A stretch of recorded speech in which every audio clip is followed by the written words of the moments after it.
better roll them dice. You never know if it could change your life. Take a chance, you're neither wrong or right. You never know if you don't roll them dice. You better roll them dice. You never know if it Howdy, Rob. Howdy, Matt. Welcome to a place of darkness, a place of that stands apart, a place where we read and delve into forbidden texts, the kinds of things that are not included in the canon. Right, your Necronomicon, your Book of Vile Darkness, all those. Precisely. We're reading Apocrypha today, Matt, Yes. on Dungeon Master of None. OSR Principia Apocrypha. Is it Principia or How do you say it, Rob? You're the classics I took nerd. enough Latin to be annoying about it. I believe the way that a Latin dork would tell you to pronounce it is Principia Apocrypha. However, we don't actually know how they spoke Latin. We can just sort of presume. So say it however you want, is my answer. Okay, yeah. Get back in your... I'm going to throw you in a locker, Julius shove Kaiser. me back in the locker, please. Kikaro. All right. Look, I don't make the rules. I'm just telling you. It's language, Rob. No one makes the rules. That's right. There are no rules. Unless you speak French. Speaking of words that are difficult to pronounce, you can head over to our patreon.com/Dungeon Master of None if you want to support the show or listen to any of our many bonus episodes and other cool homebrew stuff. Okay. This is the OSR Principia Apocrypha, and it is assembled by David Perry with advice from Ben Milton and Stephen Lumpkin, beautifully illustrated and illuminated by Evlyn Moreau. And this is, as I understand it, a collection of advice and tips and sort of principles for running OSR games based on a lot of blog posts and forum discussions over the past, decades, which, as we've alluded to in recent episodes, is a fine source for a lot of really good RPG thinking. All of the beautiful advice and reasoning that has bubbled up from the thousand flowers of the OSR blagosphere.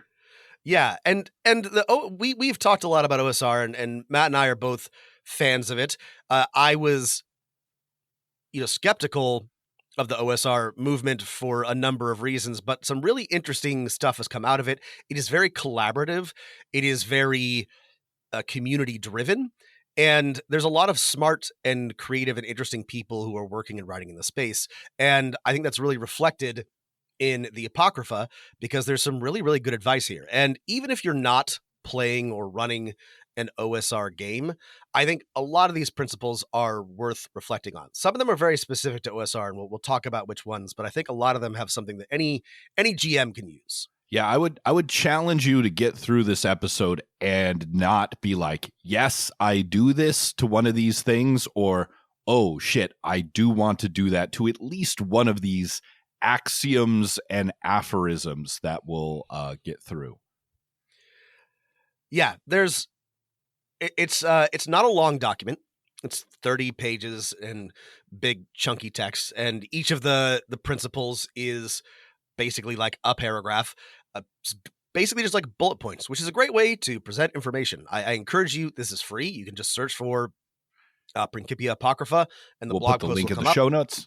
And the show notes, just take a look, read it. It's cool. And the guiding principle by our assembler here, David Perry, is like, what if we took the brilliant way that Apocalypse World formatted its GM advice, be like, here are your moves, here are your principles, here's what you're trying to accomplish at all times, here's what you should do. And we did that for kind of the old school dungeon crawling, wilderness exploration, rules light version of role-playing games. So like Rob said, these are perfect if you're running Labyrinth Lord or Shadow Dark or Mothership or something like that, but they're going to be useful no matter what. You can go back to our What is the Old School episode if you want to, but if you are feeling lazy, this is also a great introduction to like, what is the OSR just from the GM perspective or from the approach to play perspective. Exactly. I was going to say one great thing about this document is that it boils down what is OSR into some very, very concise paragraphs, if you were looking for a bullet point introduction. Okay, what is Principia number 1, Rob? Well, sorry, now I'm going to look like a fool. Are we talking about be an impartial arbiter or the sub rule right beneath that? Yeah, okay, sorry, yes. The first big overall thing is how to be an arbiter, how to be a referee, right? Yes. And this is just the general approach when players are trying to accomplish something, right? You switch out your, I'm portraying an NPC actor hat for I am the physics engine of the world hat. Right. And this is one area where OSR does differ a little bit from other games that we've talked about. You know, a lot of games that we like have rules in them or suggestions for things like be a fan of the players or, play to, move the action in this direction. And those are good rules for those games. It is different in OSR. We'll get to this at the very end or later in one of the Principia, but you're not supposed to be a fan of the players. You're not also supposed to be an enemy of the players. You are supposed to be, this is a much more neutral position, is right. How the arbiter is conceived of in OSR. It works very well, I think, with this style of play, but that is different.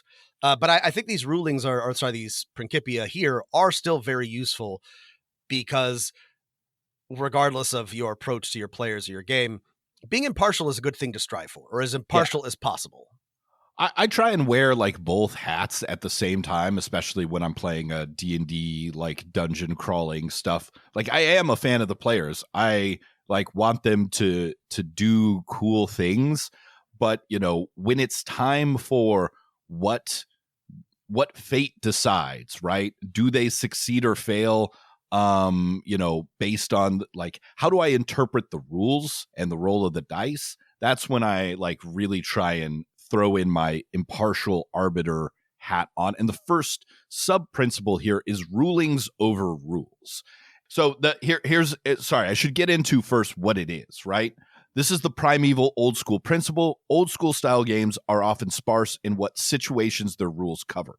They're often minimal. This is a feature, not a bug. When you encounter a situation that the rules don't seem to cover, don't get distracted for searching for like a specific solution. Make a common sense ruling in the spirit of the game and move on. It doesn't have to be perfect. This is great advice. This is also a design principle, and one of the reasons why I think a lot of people have been drawn to OSR. One major objection that I have, and many people have with 5th edition, is that there are rules technically, theoretically, for everything. And sometimes that means that Jeremy Crawford has gone on Twitter and said, that's what this rule means in this like corner case. That's good, I guess, if you have an encyclopedic memory and love like knowing exactly what to do all the time. I find it, even as somebody who's very, very well versed in 5th edition rules, frustrating a lot of the time.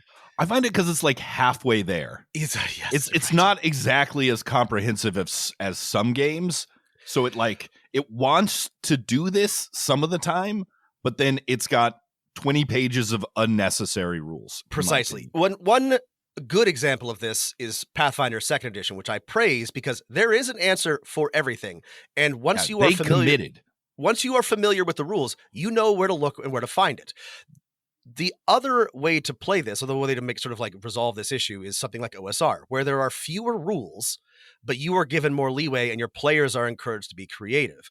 And both work. I do think the big problem with 5th edition is it's trying to, have it both ways, and that makes it very frustrating for everybody involved.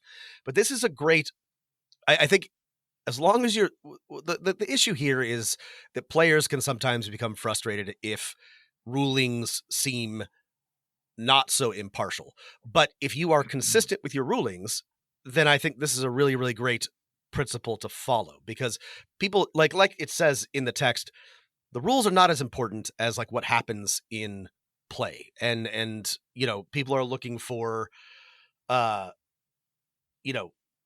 flexibility and openness and want to take advantage of that. So just let things happen and rule as best you can.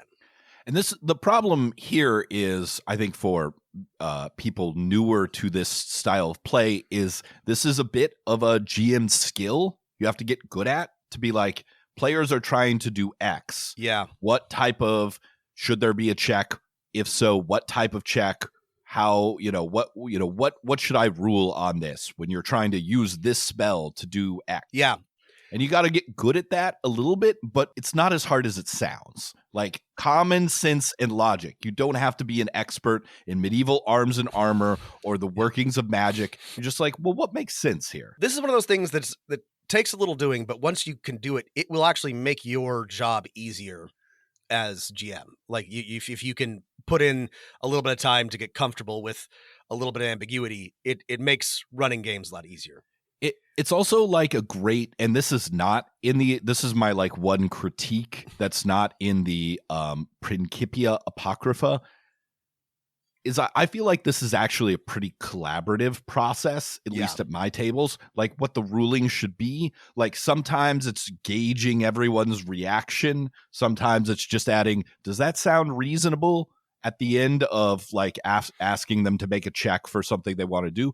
And sometimes it's throwing it back to the players. Well, what do you think will happen here? Do you think this is a good chance of success, a medium, and this is often a player not directly involved will chime in, right? It's, does everyone consent at the table is really the end of the day what's going on. And so you're trying to get that consent sometimes. Does everyone agree that this makes sense and feels right? And that is that is collaborative. The next Principia is divest yourself of their fate. So as the GM, you are not an antagonist, nor are you the author writing their story.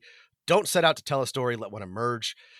I love this, and this is one reason why I have been drawn toward OSR in recent months and years. I love emergent storytelling. I love when I am sort of weaving one together based on events as they happen. This is one of the things I love about certain computer games, and it's a little challenging because I think a lot of players come to the table expecting you to have. We talked about this with Brindlewood Bay in our Patreon episode. Right. They expect you to have a story, an answer, but you can just say, I have some, or you can say to yourself, or you can say to them, I have some notes, I have some big plot points, some basic structure, but we are developing the story as we go. And I think that's a really fun way to play, and OSR really encourages that.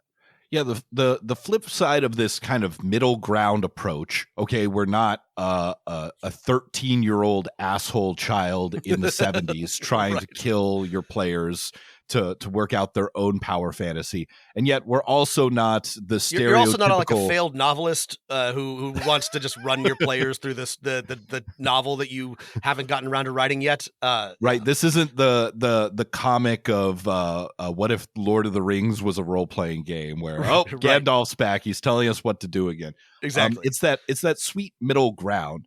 And I think the flip side of this is it's important to let your players know that this is the approach, right? If your players have in their mind that actually the GM has a grand story, and by Act 3 we better kill this villain. If they know that's a possibility and not a certainty, that will change their approach, right? To quote from Ben Milton here, it encourages the players to manipulate and engage with the fictional world rather than with the GM. Yeah. And also you should avoid fudging rolls, rolling in secret, right? That's part of divesting themselves. It's showing them in a specific action, hey, the dice are what the dice say. I'm not gonna fuck you over, but I'm not gonna help you out either. Yeah, this is the second part of this is just don't fudge rolls and avoid rolling in secret. We've talked about this a lot, and people get really worked up about this on forums and Twitter. I don't think it's like bad to fudge rolls or roll in secret. It's an entire, it depends on your table and your style. I increasingly don't. And part of the reason why is because that means that I can tell this emergent story more honestly and more accurately. And I'm like, look, this is what the dice are saying. It does a little bit like learning to be more flexible and open. This takes practice, but once you can get you and your players used to this, it'll make your job easier. And I think it makes for a more fun game. Yeah, I agree. And speaking of being more flexible and open, the next principle is leave preparation flexible. Don't prep a plot, observe the situation, extrapolate, don't overdo your preparation. After each session, Ask the players what the plan is for next so you can do a little prep for next session. Keep things flexible. Matt and I have talked at length about this in our many episodes about planning and preparation, but you can do a lot of prep, and I love to do a lot of prep, but prep NPCs and situations and encounters and locations and so on, but don't sort of like don't make it too rigid, right? Allow, Matt and I have talked about plot points or webs or flowcharts, leave yourself some flexibility for when your players inevitably don't do what you were expecting them to do. But prepare independent situations that can be moved around and worked together, prep that can be reused, NPCs that can fit in anywhere. This is good general advice for any RPG, in my opinion, but especially for OSR. Right. It's just asking yourself the question, right? Well, if what I've prepped assumes that players are going to do X, right? What if they do Y, right? Do I have I thought of what could be possible responses to this? And this also leads into the paired principle, which is build responsive situations. Create several factions, several actors, right? Really let the players show that their actions have consequences and affect the environment, right? Babies learn the most exciting thing that they can do is like affect their environment. That's right. Pick up keys and make them make a noise. Make a ball roll, push something off a table. Yeah, draw on a piece of paper and it leaves a mark. Your players have to be able to leave their mark on your world too. There was some great advice in Justin Alexander's So You Want to Be a Game Master about how to structure this, with factions and dungeons and things like that. And one of the pieces of advice is and if you want to get really nerdy, draw a grid that maps the relationship between the elements of a situation, how they relate and interact. You don't have to do that. You can wing it. I find this sort of like a fun thing to doodle when I'm bored or trying to like think out my next session. But you can be as structured or loose with this, but it is good to have your situations, your factions, your NPCs, your locations respond to player actions. And like Matt said, show their effect on the environment. That's, nothing worse than a static world that. So I guess it didn't matter that we murdered that guy. Everything was going to turn out the same anyway. That's so frustrating. So frustrating, so boring. Yeah. And if you don't want to go like full grid, which there's no reason why you can't, the easiest way to build responsive situations is give every monster, every NPC faction goals and wants. And all the grid is saying is it's a useful way to organize it and then make them interactive, right? These goals contradict. These goals are in parallel, right? These people hate each other. These people like each other, et cetera, et cetera. Giving your NPCs strong goals, strong motivations, and strong opinions about each other helps create that responsive situation. The next pair of Principia are delightful. They are embrace chaos. So listen to that capricious muse. Hear the call of Zinch and Slanesh. And use random tables to keep the game fresh. I in the past was resistant to this because I think I misunderstood how useful it could be. But even in my more structured games, I have been using random tables and just, leaning on rolls to see what happens. And I think that's really satisfying if you prepare it correctly. You don't have to have your intended or a intended situation.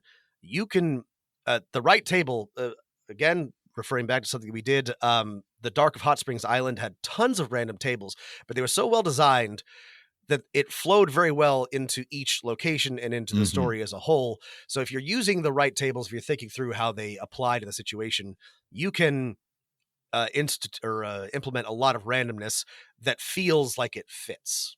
Yeah. A little story many years ago, and I think you were a player in this game. I was running a D&D Spelljammer campaign that began with, this was way before Baldur's Gate 3 did any of this shit. The players in the hold.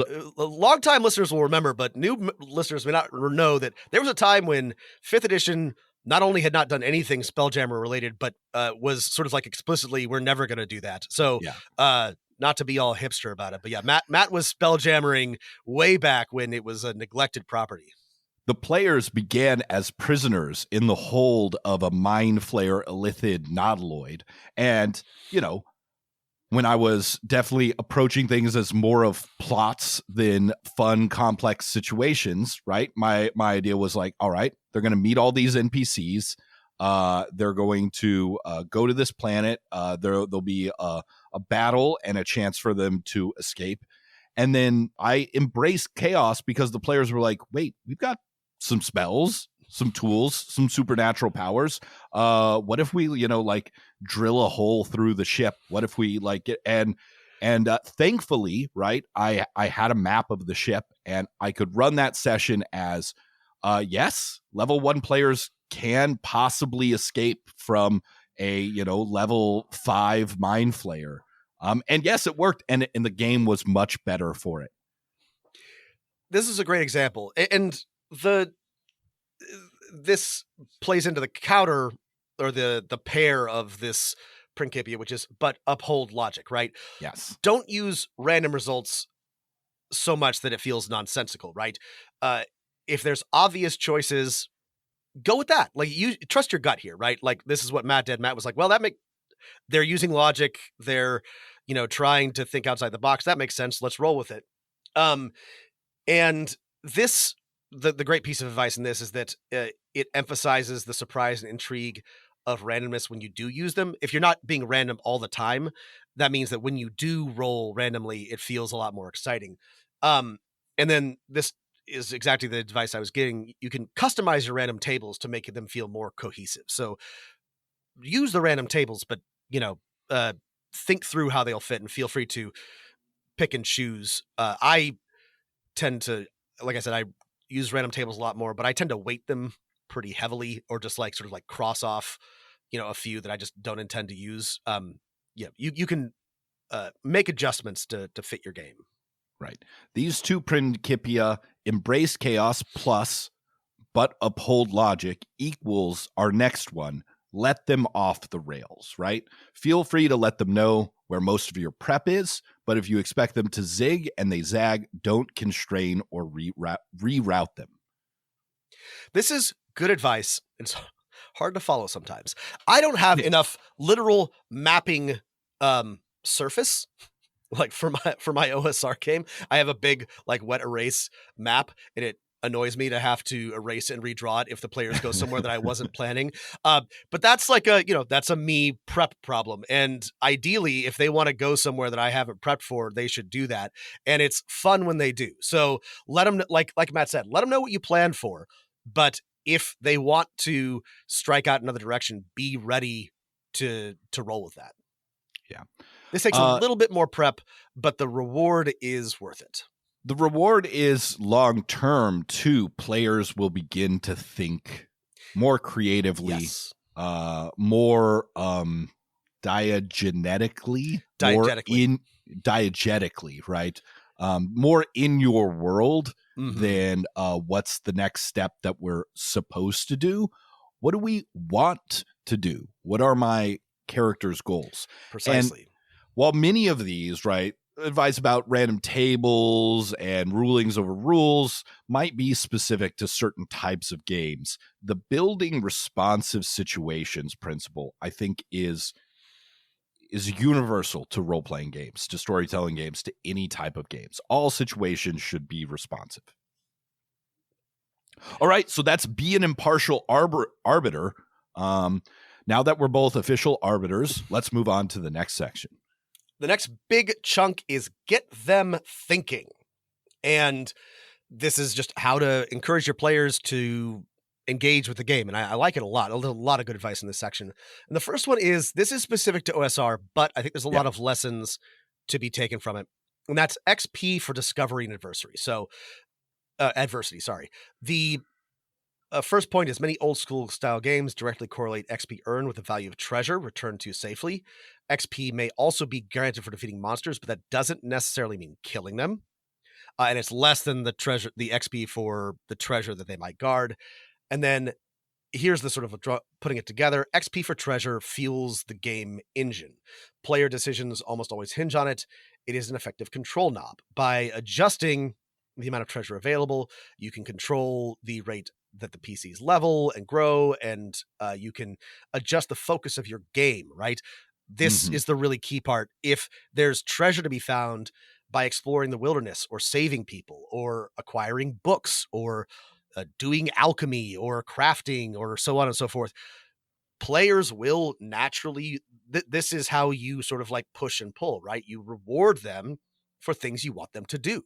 And the XP for treasure can kind of feel like the worst form of, tomb raiding, violent, extractive, colonialist behavior, but it doesn't have to be. In fact, if you use it correctly, like this last point, you can push them to do anything. You can be like, look, just exploring, you're going to find all kinds of neat treasures, and then they'll on their own accord want to do that because that's how they level up.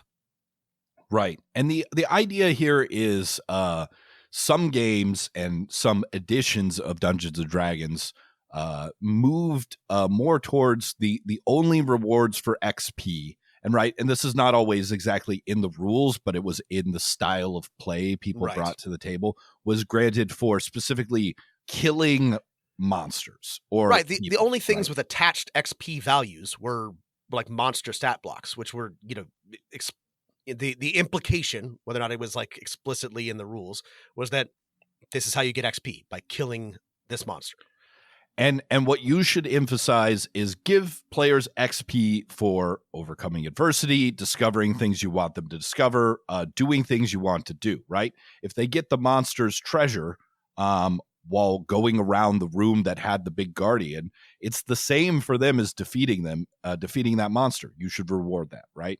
Yeah. XP for gold.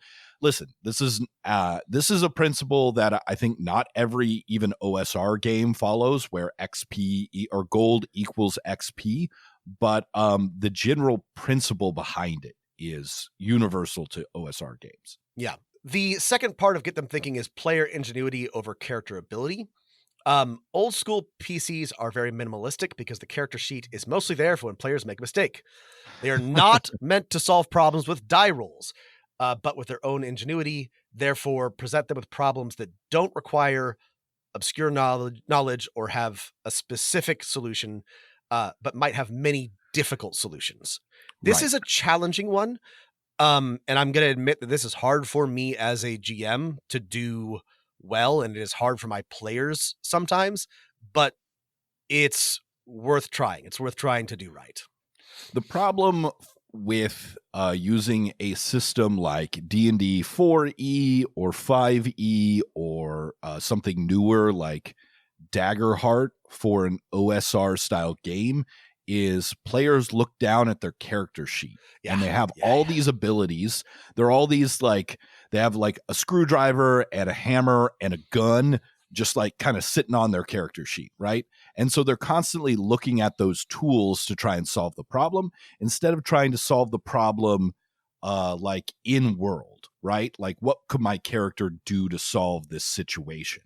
Instead, it's like, what neat League of Legends style ability attack lets me what button do I this? Push to solve, right? Which button on my controller do I push?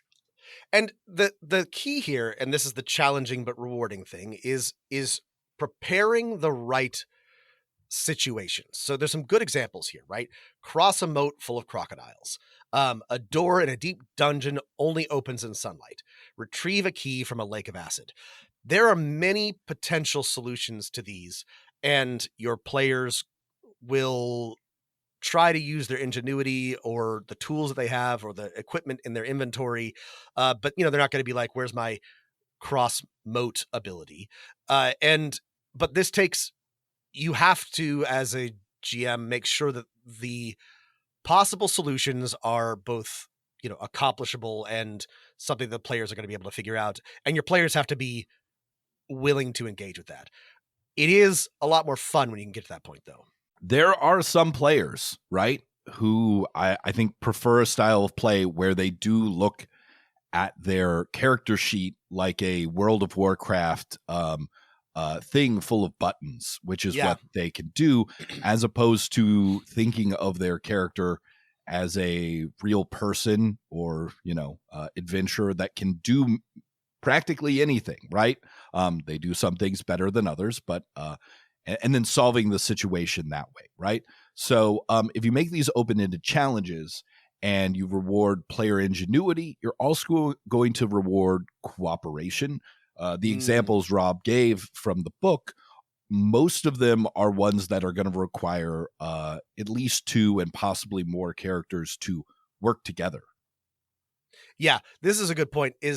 This gets easier when players collaborate, right? It encourages them to think of solutions that use multiple people and multiple, all the tools in their toolbox, literal and figurative, and just remind them that they can cooperate and they can collaborate. And they will, people can, we're playing TTRPGs here. People are creative.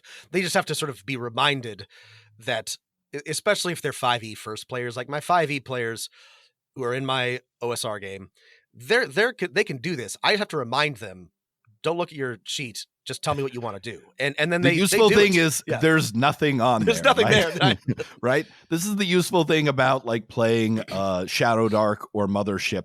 While the character sheet may have a lot of numbers and stuff, it's just kind of like, these are your probabilities, as it says in this book, for when you fuck up. But what are you going to do? You don't have ability retrieve key. Right. You have a bunch of things that can do a lot of different things. How are you going to, use your ingenuity, the tools, the equipment, and the people you have to solve a problem, which leads to our next piece of advice: cleverness rewarded, not thwarted. Clever solutions to a problem should usually work as long as they're in the realm of possibility. Be generous. If it's unlikely or dangerous, call for a check. But only forbid a creative solution if it is clearly impossible. Yeah, and this is great advice. And the last point here is give them the benefit of the doubt. Don't shy away from translating this into mechanical advantage. Give them advantage. Give them a bonus. And the reason why one of the reasons why this works really well in OSR is because it's a very deadly game. And so if your players are being clever and you reward them with, an advantage here and there, that's not going to overbalance, right? They're not going to be, this is the 5e problem you sometimes run into, where if players come up with a clever outside the box way to do things, they might try to do that in every single combat. That isn't going to work in an OSR game because 1, it's probably not worth it. And 2, it's not accomplishable, and it still might not help them not die. So that's one of the great equalizers about OSR games. But the sort of core principle here is just, if you can say yes, you should to these creative solutions. If you're running into the problem where players approach every solution with violence, they always try and hack the Hydra to death. They always try and kill the faction they're up against. Every goblin they see, they fire an arrow at before even trying to talk. Yeah. Right. The one way to scaffold this, to use a teacher term, is to use those open-ended situations, right? Open a door with sunlight, right? To get them thinking beyond the abilities of their character sheet and the buttons they have to press. And then the second part is, whenever they first try to, actually, instead of fighting this Hydra, perhaps we can lead it back to that room that had a fire trap. And you're like, man, I never thought you could do that. And if you instead say, well, it doesn't go, you have to fight it anyway, right? That's going to dissuade them from ever trying stuff like this again. So you really, my advice, my personal advice, is the very first time they try a really clever solution, just have it work. So that they continue to try clever solutions in the future. Some of those may end up being more risky or unlikely, but that's fine. A great way to compromise for this, if you're at the table where it's like, man, there's no way this should work, have the check be about what consequences they suffer as opposed to whether it works or not. Because players don't mind suffering consequences, because anytime they fight, they suffer consequences. They always lose hit points. So Have it work, and then make the check be like, well, yeah, but it bites you on the way there, or the consequence is that, one person gets away or someone's mad at you. Yeah, this is a good compromise. Players are happy to accept that because they're even happier that the idea worked. Yeah.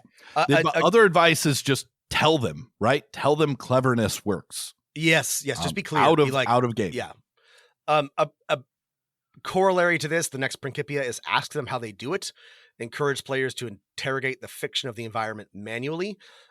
This requires you as the GM to make sure that you are describing the area in detail and being clear about what's there and having prepared some of that. This is sometimes a weakness of mine because I don't always write that down. But if you can get in the habit of doing it and tell your players, the more you poke around, the more you look at things, the more you're specific about what you do, you'll be rewarded for that.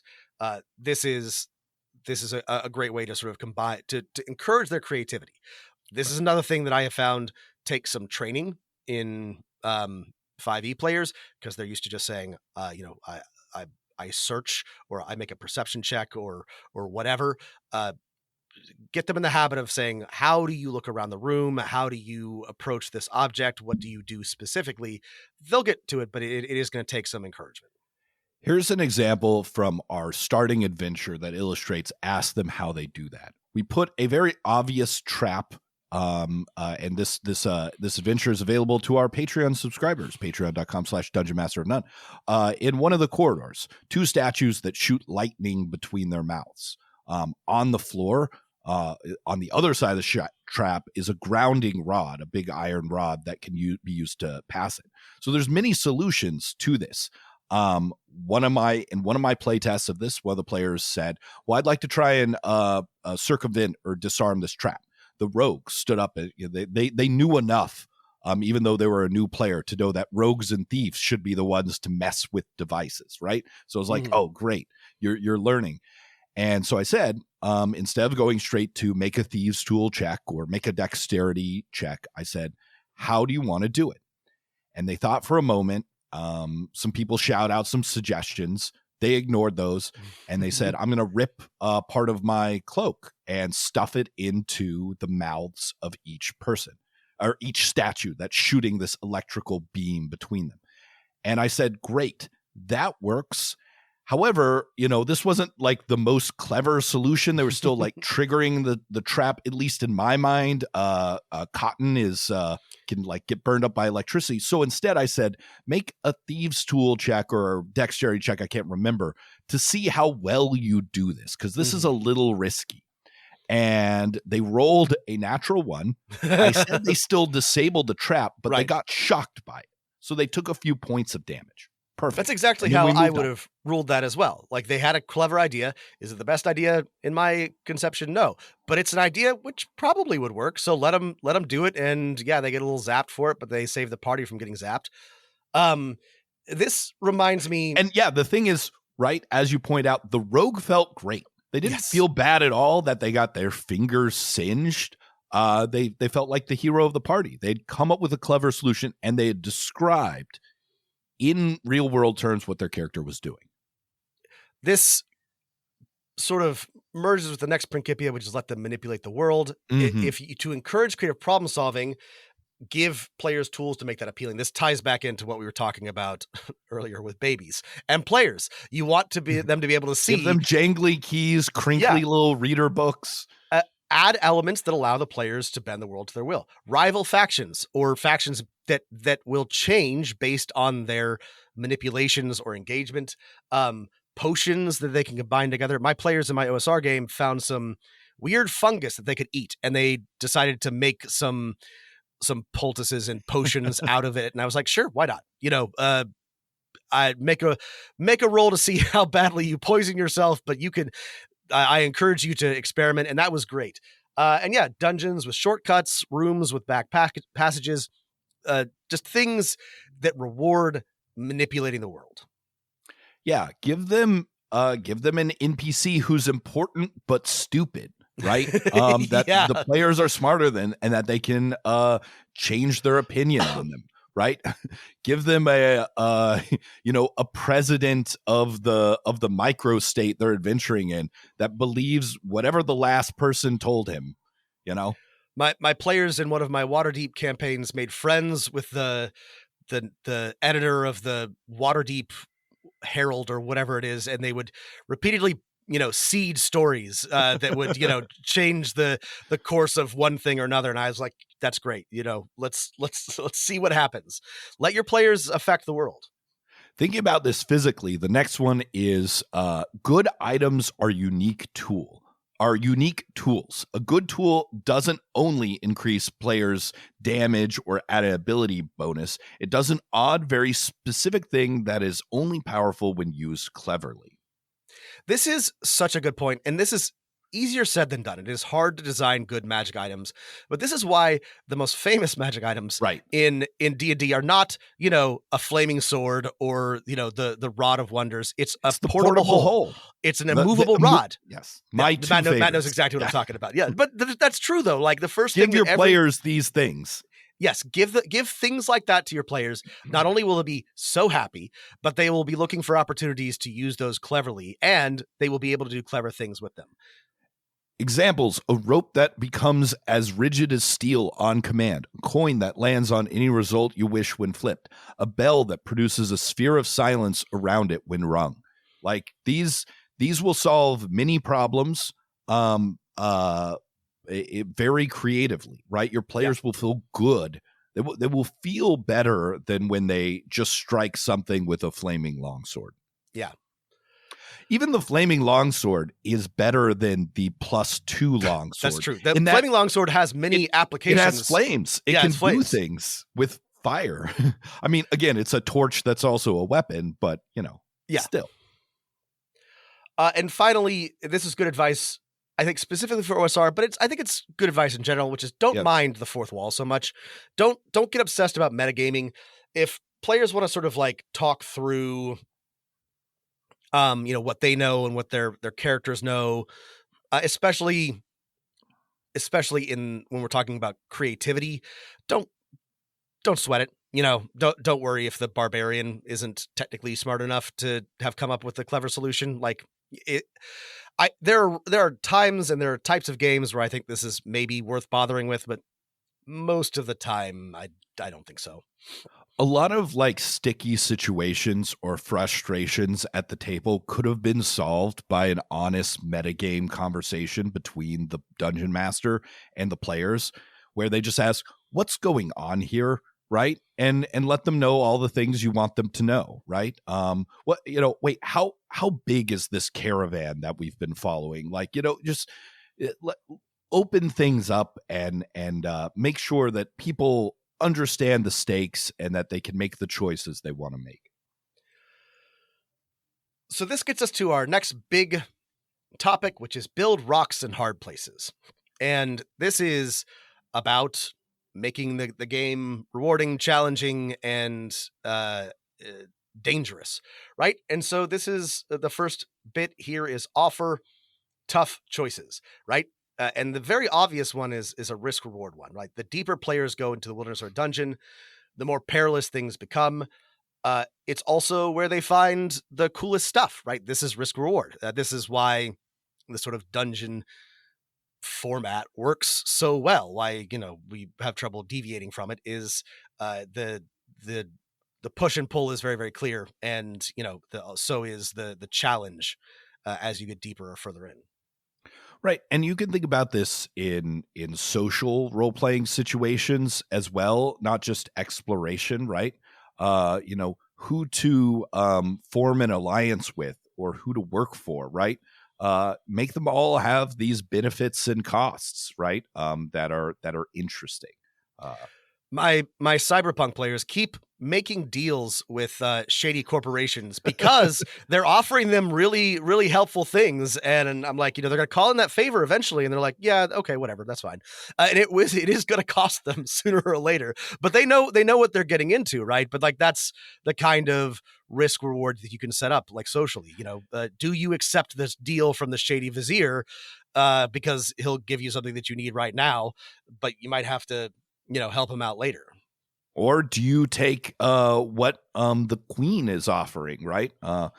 The thing about your cyberpunk game, I'm just you've told me a little bit about this. I'm just imagining a new villain emerging that does a merger acquisition on all of the corporations that have the players in their debt and being like, all right, it's mega time. Y'all owe us 20 million new UN. You were essentially indentured servants to this this venture capital firm.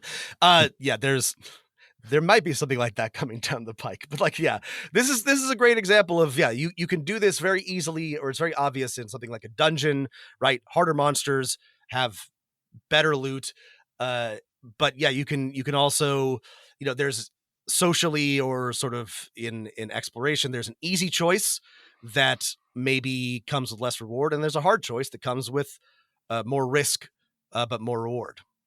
The next one is subvert their expectations, and it's inevitable that players will have knowledge about common fantasy elements from pop culture. Inject your own unique twist. Surprise them. This is a fun one, and there's sort of like big picture meta ways to do this, and there's simple ways. I find, especially with like OSR, mix up your monsters. Give them, if there's goblins, have them do something different. Give them goblin paladins. If there's, a troll, make the troll, regenerate or not regenerate on something different. Have it be a fire troll and it stops regeneration on ice. Just little things so that they don't expect to know exactly what's happening every time they see a familiar monster. This also just keeps things interesting. In one of my D&D games, the players know there's a dragon, and their assumption is that this dragon wants treasure. They've said it now several times. Knowing that they've assumed this, as I've been prepping loosely what this dragon wants, and stealing a little bit from Galarian and from the book Monstrous, I decide this dragon actually wants knowledge and is building a utopian island that is maybe evil. Maybe evil. Yeah, the dragon's not evil. The island is evil. His plans are very evil. Yes. This is you don't have to go wild with this, and you try not to be a jerk about it, but especially if there's a challenging monster and your players remember or figure out how to fight it. But it's a good idea, especially with experienced players, to mix things up. The next thing is build challenges with multiple answers. This is a little bit this ties into our advice, or the advice from encouraging exploration and manipulation. But don't just put a single choke point onto the next spot. Don't make there be one gate or one bridge or one tunnel. Give them write up or prepare lots of potential pathways, solutions. Don't have exactly one NPC be a gatekeeper. This is easy to do if you're following all of the prep suggestions from earlier in the book, but just give them lots of ways to solve each problem, and also lots of ways to either circumvent that problem or get to the next thing. Right. Build in lots of solutions. If there's a locked door, the example says, make sure there's 2 keys hidden throughout the dungeon, and also a potion of eat metal that they can find earlier. And then the corollary to building challenges with multiple answers is build challenges with no answer, right? Yes. And then be receptive to any solution that sounds like it should work. This is difficult to do, but good advice. And I have put things in all of my games where I don't actually know what's behind that door, what's at the bottom of that pit, what that guardian is guarding. And I'm not entirely sure how the players are going to get past any of those obstacles. I have ideas. I usually know how I would get past it. And so, I have at least one idea in my mind, but I'm mostly just well, here's this thing. How would, if you want to engage with it, go for it. If not, don't. And then most of the time they come up with something. And this is good practice for you as a GM, and a lot of fun for your players. In a Star Trek game, the players of mine encountered a broken down spaceship that was under attack, crewed by a species, a telepathic psychic species that used like telepathic predictions to like direct their warp engine and travel through space. I built this challenge where, there are many solutions. Players didn't actually have to repair this psychic telepathic engine room, but I knew I had an engineering player, and I didn't have a specific solution. And it turns out our Betazoid, for Star Trek players, these are empathic or telepathic beings, solved the problem with therapy by relinking the minds of the crew that they decided that's how it was powered. I didn't have that solution in mind, but my players surprised me with their ingenuity as the doctor player and the ship's counselor player are like, we're going to investigate the problem. We think it's this bad event, this rupture had broken the link. And I'm like, great. How do you propose to fix the link? And they said, yes, with therapy. And so, yeah. So not to get too Star Trek Discovery with everything, but therapy was the solution. That's great. And I was so proud of my players. They surprised me. The next big section is Dice with Death. And this is all about keeping the pressure on, about combat. One of the principles I like a lot is the first one. It's deadly but avoidable combat. Combat in old school RPGs is neither balanced nor fair, and PCs should encounter foes far more powerful and numerous than they are. What I like about this is that it has the knock-on effect of encouraging, like we said, that creative thinking. They will try more often to go around, to outsmart or outplan their enemies if they know that they are not likely to win every head-to-head combat, which they most likely are in a 5th edition module. It also means that, old school dungeons, old school maps are not meant to be cleared of every conceivable enemy, and that this gives you lots of tools to again show their effect on the environment as some monsters thrive or some enemies continue and expand and others don't. This is good advice, I think, for lots of systems, but it works really well in OSR. The opposite of this, the assumption, maybe not explicitly in the rules, but in the style of play of people who play the Star Wars Genesis system or D&D 5th edition, or especially things like Pathfinder 1 and 2E, is that every combat is a sport, right? And that you're managing the Dallas Stars and the other team is the Vancouver Canucks. They have their strengths and weaknesses, but we're going to play out this game and the players are probably going to win, right? If you chuck that assumption, right, combat looks very different. It becomes a thing that players want to avoid, and that this is the next principle, can keep up the pressure to give them a constraint to their endless arguing and decision-making by throwing wandering and random monsters at them. Give them, instead of treating combat as a sport, treat it as war. War is not always fair, and the people who do the dirty tricks win the game. If you can convince the goblins to go fight the kobolds for you, then you don't have to fight them yourself, right? Be Kissinger. Right. It's not Bushido, right? This is, keep up the pressure is great advice. This is why I always be the Shogun guy from Shogun. Yes, right? Be Toranaga, but not the guys that he's fucking over. The guys who just want a fair fight between two opposing forces. Yeah. And keeping up the pressure is great. Like OSR works really well for this with random encounters and deadly effects.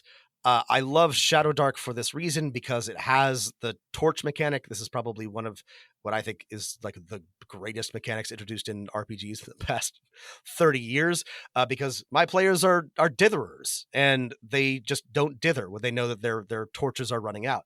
There's lots of ways to do this. There are clocks in Blades in the Dark that you can implement, but I think having tension is a great principle for any game, but especially for OSR games. The next one is one of my favorites. Oh yeah, go ahead, Matt. Let the dice kill them. You're not the antagonist, but their survival is on the players. This ties into the principles from before. Embrace chaos. Be an impartial arbiter. If the dice and the rules say that they're dead, let them be dead. Give them tools, to not die. But don't be afraid to make them burn those resources and kill them if they are out. Yeah, absolutely. And the fun thing about combining this with rolling in the open and being an impartial arbiter is that players will. What you want to avoid is players feeling like you killed their character. What they want to feel like is that their choices combined with fate and the antagonists or situations they encountered led to their character's death or whatever other consequences they might face. Right. This is the next principle. Telegraph lethality. Make sure they know what's coming. And they should know that if it's not their fault, that, they walked into the situation and they are suffering the consequences. Make sure that they know why it's happening. You can do this a number of ways with, little things they discover on the way to something lethal, right? A bunch of corpses of well-armored foes that were destroyed. You can do this with numbers. There's not 5 goblins. There's 30 goblins, right? And they're all armed. And you can do this with size. One, this is a big monster. You can use your descriptions, right? You can show its power in the very first round. In my Star Trek game, players encountered a bunch of rock monsters. The way I telegraphed their lethality was, their tricorder readings show their, whatever energy levels are off the charts. The players, because there was one player that was like, we're going to just go in there with our level 2 phasers and just try and stun all these things. No, that's not going to work. This is much, much more lethal. Yeah. So the final GM section of the Principia Apocrypha is Be Their World. And this is about constructing the world, about world building, and about how you present information to your characters. I think there's some unexpected advice here, but really good advice. Yeah. This is a really smart section. And it, the first bit of advice is reveal the situation. And this is what I mean by, I guess it now seems obvious, but don't hide important information from the players.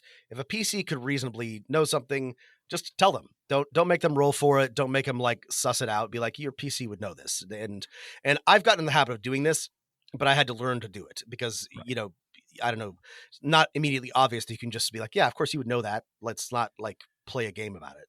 Ditch those knowledge checks 90% of the time. And this goes for exploring a room or uncovering a weird bit of magical text, but also just what your factions are doing, right?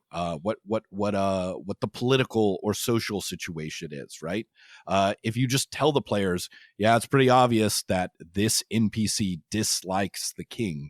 That gives them information for choices and more interesting stuff. If you build in layers of failure to find out this information, or if the players don't know to look, then they'll have no idea what to do.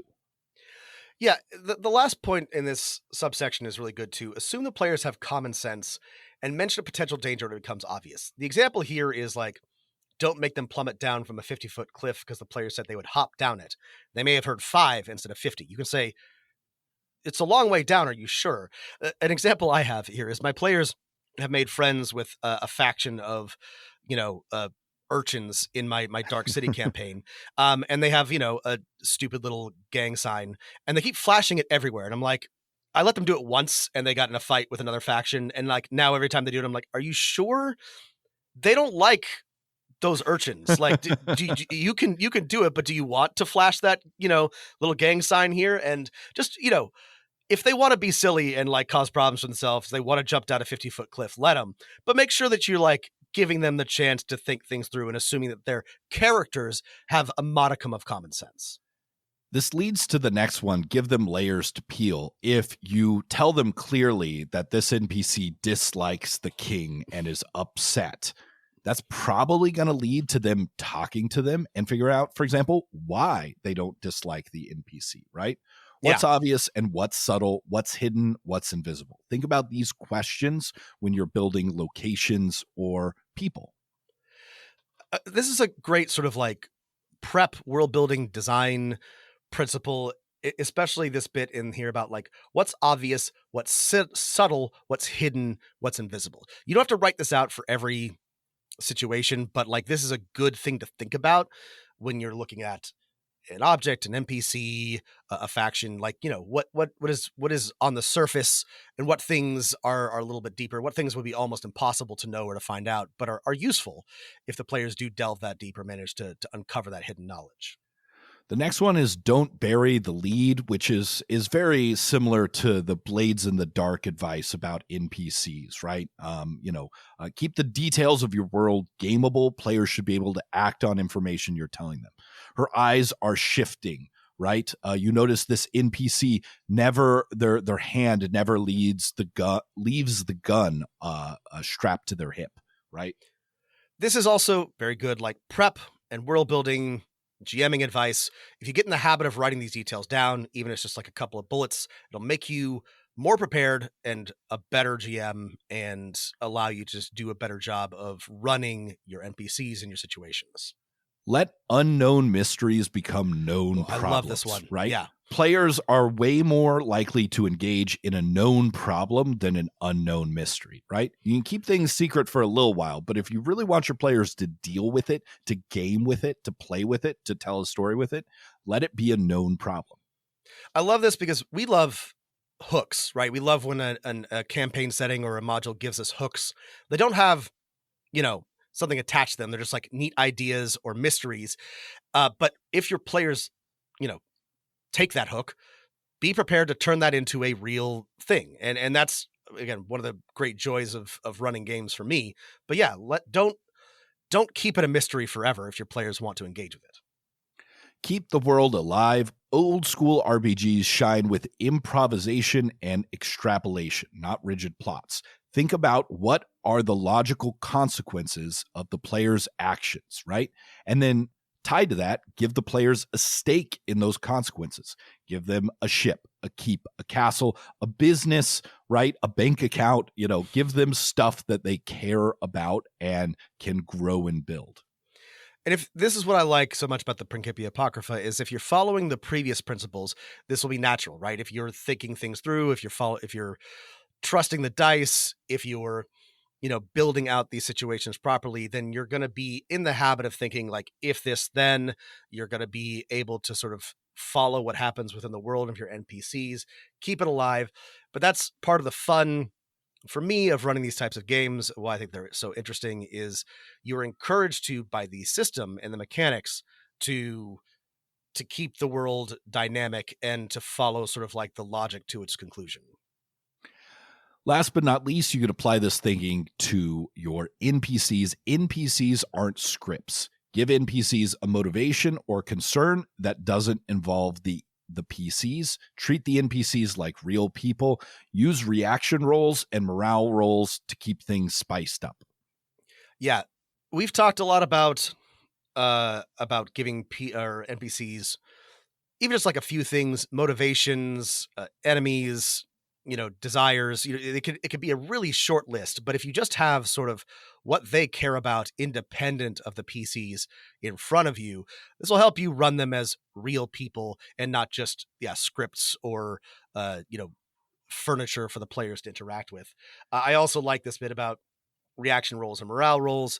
Let an NPC come to the encounter unhappy or happy, excited to engage the PCs. Like, don't make it super random, but like, NPCs have good days and bad days and good moods and bad moods. And like, using your reaction rolls, one that also makes use of, in an OSR game, charisma, which often doesn't have a point.